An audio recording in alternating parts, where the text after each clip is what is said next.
en esta palestra donde las voces se alzan y los caminos se bifurcan, donde el cristiano es romanista o testigo, o hay necios e insensatos, locos para contar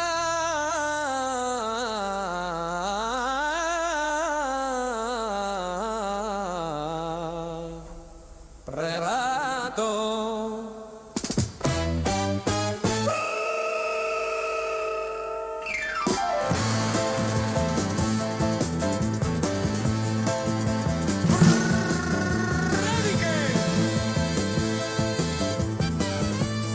Que sobrevuelan el Imperial y las 11 calvas.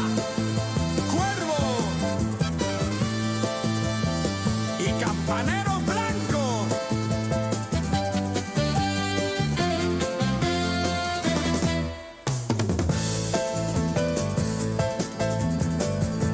En medio de esto, una pregunta que lo cambia absolutamente todo. Que Cristo murió y resucitó según la historia. Flavio Josefo, Plinio el Joven, Tácito, C.S. Lewis, Josh McDowell, Lee Strobel. Lee, culturízate, deja un poquito Netflix y lee más tu Biblia. Porque, como dijo Isaías, ay de mí, que soy muerto.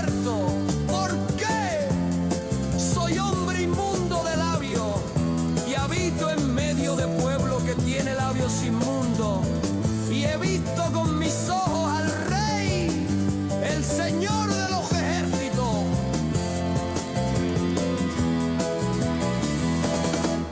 Aún así vive la vida, que vida solo hay una.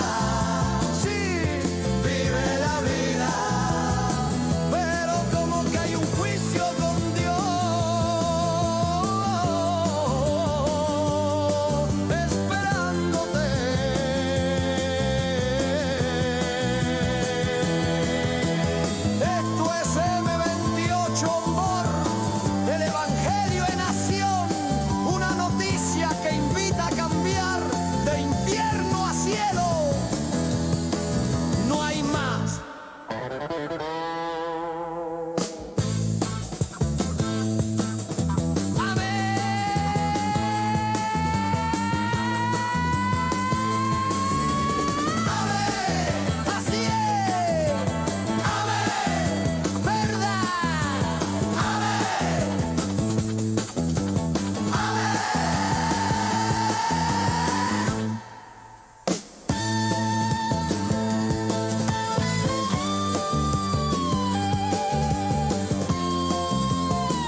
Buenas tardes, Sevilla.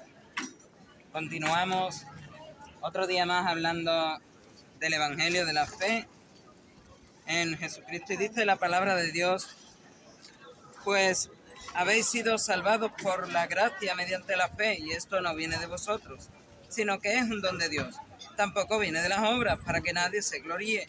En efecto, hechuras suyas somos, creados en Cristo Jesús, en orden a las buenas obras que de antemano dispuso Dios que practicáramos. Para comenzar hablando de una buena noticia, para comenzar hablando de la fe, tenemos que hablar de la mala noticia, tenemos que hablar de la ley. Para Jesús, la ley comienza su cumplimiento en el corazón, y el apóstol Pablo explica de la ley que es un espejo en nuestro corazón. Si lo que estamos reflejando en el corazón mediante la ley es recto, entonces hay concordancia con Dios. Estamos siguiendo lo que dice Dios.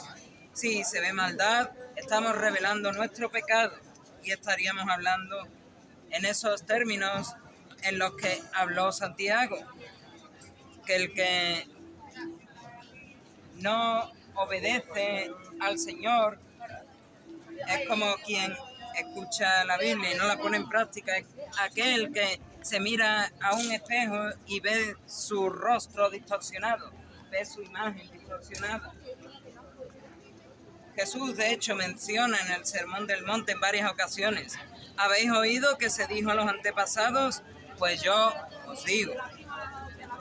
¿Habéis oído? Pues yo os digo. El Señor Jesús fue directo al corazón de la ley.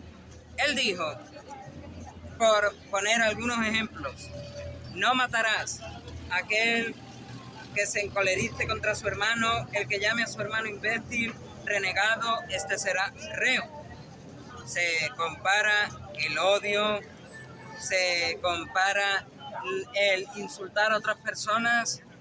Jesús lo compara como aquellos que mataron. No cometerás adulterio. Habéis oído que se dijo a los antepasados: no cometerás adulterio. Pues yo os digo, todo el que mira deseando ya cometió adulterio en su corazón. Aparte de esto, para hacer más evidente este punto, la mentira, la desobediencia a los padres o el robo, que puede incluir descargas piratas en internet, son muestras de cómo se ve un corazón pecaminoso. Un corazón como el mío, un corazón como el de ella, un corazón como cualquiera, literalmente como cualquiera. Este corazón definitivamente no es recto delante de Dios. La palabra de Dios define: todos pecaron y están privados de la gloria de Dios. Es más que evidente que todos hemos pecado, pero Dios lo pone en estos términos: pecaste. Y el pecado definitivamente no puede estar delante de un Dios que se define como santo, como apartado. Por tanto, si pecaste, Dios te tiene que expulsar de su presencia, donde Él está, y por la eternidad. Si, digamos, el premio de una vida bien vivida es estar con Dios por la eternidad, el castigo de una vida que no fue bien vivida es ser expulsado de donde está Dios por la eternidad. Ser pecador no arrepentido delante de Dios es como estar fuera de la ley, es como ser un inmigrante ilegal. Serás privado de la presencia de Dios hasta que te reconcilies con Él. El problema es que eso solo se puede hacer mientras uno está en vida. Y lo siento por este sacerdote en internet que decía, bueno, incluso en el último momento, estando delante de Dios, siendo juzgado por Él, Él te dará la última oportunidad. No, Señor, mientras hay vida, hay esperanza. La gloria de Dios es el lugar donde Dios está, es su presencia, es el cielo. Y todos los pecadores no arrepentidos serán expulsados de esta gloria del cielo. Al ver esta radiografía del corazón y lo que Dios piensa, deberíamos de preguntarnos a nosotros mismos: ¿qué va a ser lo que hará Dios con estos seres humanos? La Biblia nos enseña lo que Dios hará. Cristo Jesús lo puso en estos términos. En el Evangelio según San Mateo capítulo 25, Él dijo: cuando el Hijo del Hombre venga en su gloria, Él separará a los unos de los otros, como el pastor separa a las ovejas de los cabritos. Pondrá a las ovejas a su derecha y los cabritos a su izquierda. E irán estos, los cabritos, a un castigo eterno, y los justos, las ovejas, a una vida eterna. El autor de Hebreos lo muestra así: y del mismo modo que el destino de los hombres es que mueran una sola vez y luego ser juzgados. Para quienes no tienen a Cristo como su mediador, para quienes no tienen a Cristo como su Salvador, para quienes no tienen a Cristo como su Señor, como su abogado, como su defensor, este juicio será conforme a sus obras. Así lo define Juan en el Apocalipsis. Apocalipsis de San Juan, capítulo 20. Y vi a los muertos, grandes y pequeños, de pie delante del trono. Fueron abiertos unos libros, y luego se abrió otro libro, que es el de la vida. Y y los muertos fueron juzgados según lo escrito en los libros, conforme a sus obras.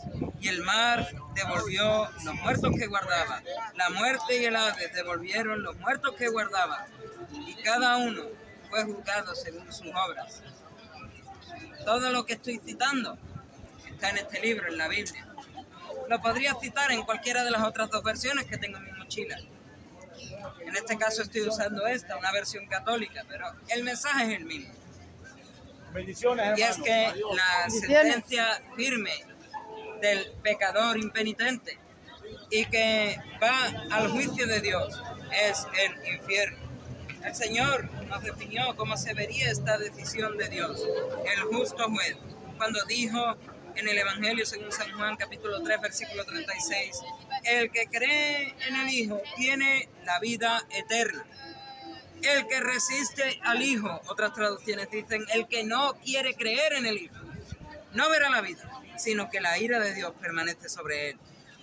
Y Juan lo explica de la siguiente manera, pone esta sentencia firme en estos términos. Y el que no se halló inscrito en el libro de la vida fue arrojado al lago de fuego. Apocalipsis de San Juan, capítulo 20, versículo 15. Mas yo también lo explico al revés, porque la mala noticia es esta. El que no se halló inscrito en el libro de la vida fue arrojado al lago de fuego. Mas la buena noticia, lo que me gustaría que todos pudiésemos decir es este versículo dado la vuelta. Y el que se halló inscrito en el libro de la vida fue llevado al cielo, a la nueva Jerusalén, a la nueva Sión. Es decir, que cualquiera que no le creyó a Jesús no verá el cielo por la eternidad, sino que será arrojado a un lugar literal llamado el infierno. Es un lugar de separación eterna de Dios. Según la Biblia, es un lugar real, de separación eterna, de tormento y oscuridad. Se le llama también el lago de fuego, la muerte segunda, el lloro y el crujir de dientes. ¿No es esto una mala noticia? Bueno, la verdad es que si le creíste a Dios o si le creíste a Jesús, no es una mala noticia. No debería de serlo. Ahora bien, ¿verdaderamente le creíste a Dios y a Jesús? Esto es lo que quiero que veamos. Si verdaderamente creímos o no creímos a Dios y a Jesús como corresponde. Porque la solución ante esta mala noticia está en Cristo. ¿En qué crees? ¿O cómo crees? ¿Solo crees en lo que debes creer o añades otras cosas al mismo nivel? Es bien sabido por todos que ahí adentro muchas personas, no sé si de verdad o malinterpretando, creen que enseñan que no solo debes creer, sino que debes hacer algo más. Entonces, no es que solo debes creer lo que debes creer y ya, sino que añaden más cosas a la fe. Pues resulta que para ir al cielo, como lo hemos visto en la Biblia, no puede ser por nuestras obras, pues todos hemos pecado y estamos privados de la gloria de Dios. ¿Qué debemos hacer entonces? Dios nos muestra quién puede quitar nuestros pecados para que no confiemos en nuestras obras, como habíamos leído justo al principio. El que no cometió pecado y en cuya boca no se halló engaño. Estas son palabras del apóstol Pedro en su primera carta. ¿Existe para Dios un ser humano perfecto? Este es Jesucristo. Son palabras de Pedro refiriéndose a Jesucristo, el que no cometió pecado y en cuya boca no se halló engaño. Él es verdadero Dios y verdadero hombre. ¿Y qué fue lo que hizo Jesús por nuestros pecados? Él, para empezar, nació sin pecado, pues es el Hijo de Dios y de María su madre, por lo cual no heredó ese pecado transmitido por Adán. Jesús vivió esa vida perfecta que ninguno puede vivir, como así lo hemos visto en la primera epístola de Pedro. Cristo también vemos en el Evangelio según San Mateo capítulo 3 que resistió todas las tentaciones del diablo. A lo largo de su vida tuvo que resistir un montón de tentaciones más que solo esas tres. De hecho, los fariseos estaban constantemente conversando con él para tentarlo. Él se hizo, al final de esa vida de perfección, se hizo ese sacrificio perfecto por el pecado cometido contra Dios, como así lo expresa Juan el Bautista. El Evangelio según San Juan, capítulo 1, versículo 29, dice así: He aquí, he ahí el Cordero de Dios que quita el pecado del mundo. Ese es Jesús. Él murió, crucificado, fue sepultado y resucitó al tercer día. Jesús murió por nuestros pecados, derramando su sangre en la cruz, mostrando el perfecto amor de Dios. Porque tanto amó Dios al mundo que dio a su Hijo unigénito para que todo el que crea en Él no perezca, sino que tenga la vida eterna. El Señor Jesús, siendo sepultado, cumplió las profecías de Isaías y Él resucitó al tercer día. Y para sorpresa de algunos, resucitó física y corporalmente. Así es. Esto desmarca el evangelio de la palabra de Dios de falsos evangelios, como puede ser el de los testigos de Jehová. Así es. Él resucitó físicamente, él pudo comer un pez, él estuvo partiendo pan con las manos.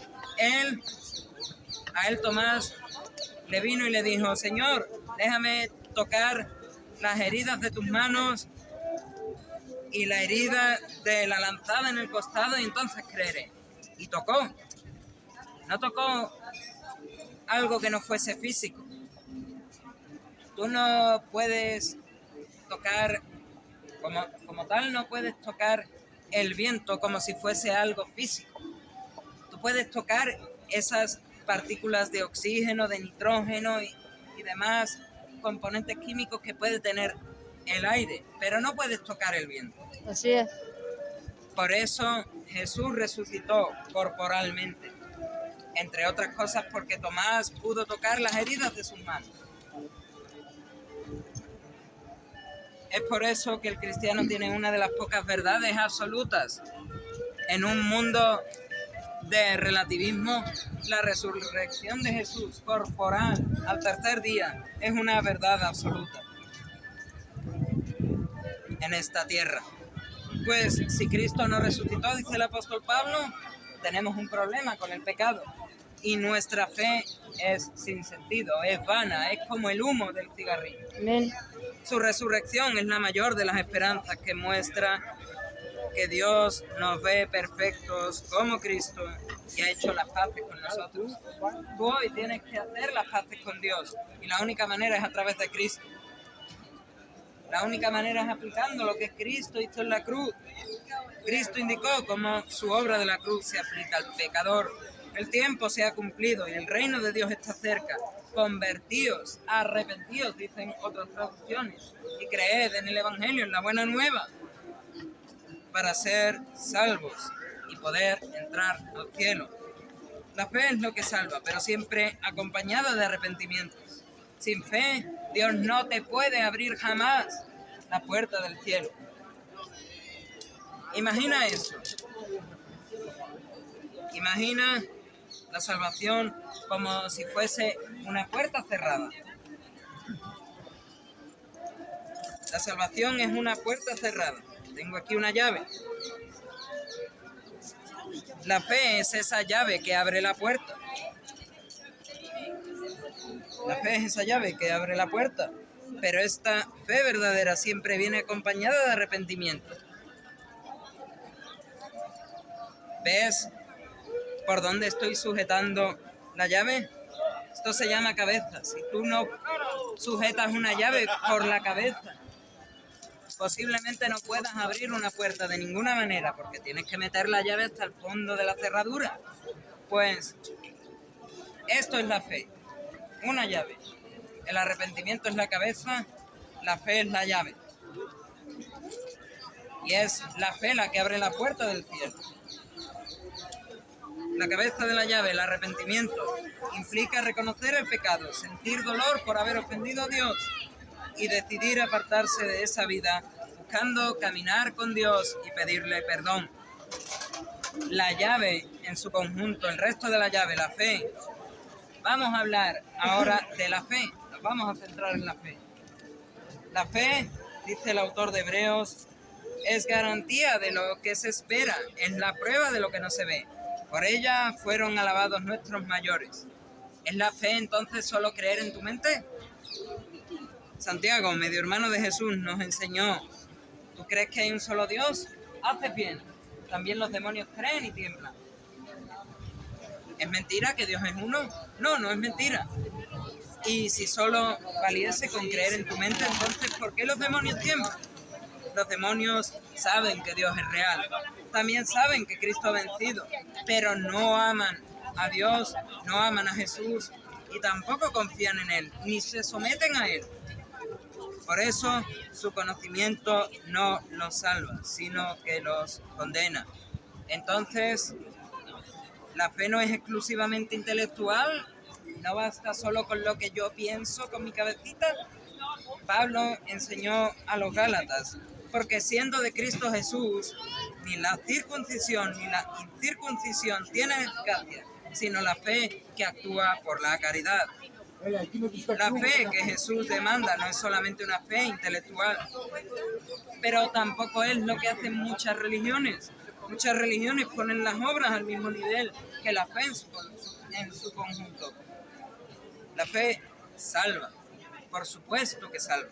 Y las obras son una muestra clara de esa fe puesta en práctica. Amén. La fe verdadera involucra mente, corazón y voluntad.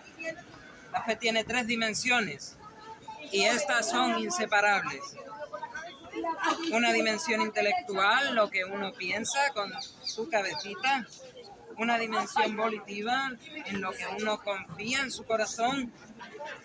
Y una dimensión práctica. La fe tiene una dimensión práctica, lo que uno hace, cómo uno pone en práctica esa fe. Y no existe una fe que te salve y que no obre, como Pablo así definió a los romanos. ¿Qué diremos pues? ¿Qué debemos? ¿Permanecer en el pecado para que la gracia se multiplique? De ningún modo. Y ejemplos de fe que salvan no nos faltan. El Señor Jesús, si vamos a los evangelios, menciona en 4 ocasiones estas palabras, 4 ocasiones distintas. Por supuesto, algunos de estos relatos se repiten, pero el conjunto de relatos diferentes de los evangelios de Jesús, donde repite estas palabras, son 4. 4 ocasiones dice Jesús: tu fe te ha salvado. Curiosamente, si uno revisa, en ninguna parte Jesús dijo: tus obras te han salvado, como separando las obras de la fe.